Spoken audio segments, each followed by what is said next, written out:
కనీసం చూసుకుందాం, మొహం చూసుకుందామన్నా కూడా అవకాశం లేకుండా చేశారు. వీళ్ళకన్నిటికీ మమ్మల్ని చూస్తే వీళ్ళకి బెదురు ఉంటుంది. మేము గొడవ చేసేకి రాలే ఈరోజు శవం దగ్గర.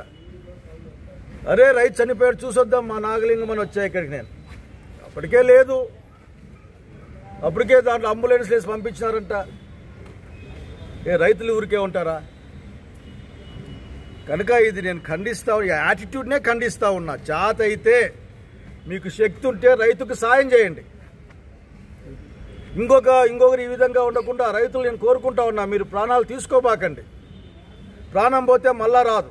ఈ ప్రభుత్వంతో కొట్లాడదాం, మన బాగు కోసం, మన మేలు కోసం మనం నిలబడదాం. అంతేగాని ఇటువంటి పనులు చేయబాక నేను అసలు సవినయంగా కోరుకుంటా. నమస్కారం పెట్టి రైతులందరికీ కూడా. ప్రభుత్వం యాటిట్యూడే బాగలేదు.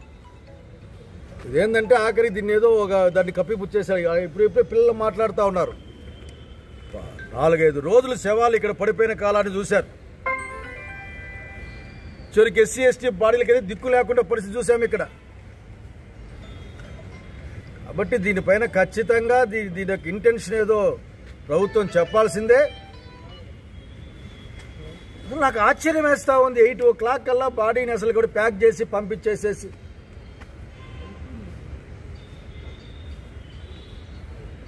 నిజంగా నేను చాలా బాధపడతా ఉన్నా. ఇంత ఇన్హ్యూమన్గా వ్యవహరించడం అనేది కరెక్ట్ కాదు. ఏదో మనిషి చనిపోతే కాంపెన్సేషన్ ఇచ్చినాం, లేకుంటే మేము చదివిస్తాం, లేకుంటే ఇంకోటి చేస్తాం, ఓకే, అది సెకండ్ పార్ట్. అది కనీసం మానవత్వంతో రెస్పాండ్ కావాల్సిన అవసరం ఉంది. గొడవ చేసే వాళ్ళమైతే అప్పుడే గొడవ చేసేవాళ్ళం. గొడవ కోసం రాలే, పోయిన ప్రాణాన్ని అట్లాగే పోయిన మనిషిని చూసిపోదామని వచ్చినాం. పొద్దున్నే లేచి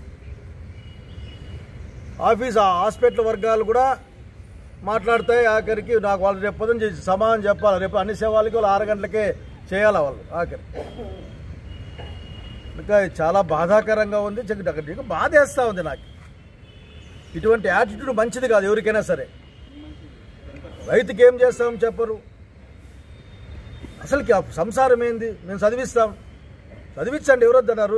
మీ యొక్క పాప ఫలితమే కదా ఇది, మీరు చేసిన తప్పుల వల్లనే కదా ఇది జరిగేది. రైతును పట్టించుకోకపోయిన పాపమే కదా ఇది. కాబట్టి దయచేసి ఇప్పటికైనా అధికారులను కోరుతా ఉన్నా, అందరూ అధికార పక్షాలను కోరుతా ఉన్నా, నేను don't behave like a inhuman. మానవత్వంతో పరిస్థితి అంటే అసలుకి వాళ్ళు చూసుకుంటారు ఆ విషయాలు. పల్లెలలో వాళ్ళు చూస్తారు, మేము పోయి ఎల్లుట్లో పోయేస్తాం. కానీ ఇది కరెక్ట్ కాదు. ఇవన్నీ కూడా ఆఖరికి మీ యొక్క పాపపుణ్యాల అకౌంట్లో మీకు అన్నీ ఇవన్నీ రాసుకోబడతాయి.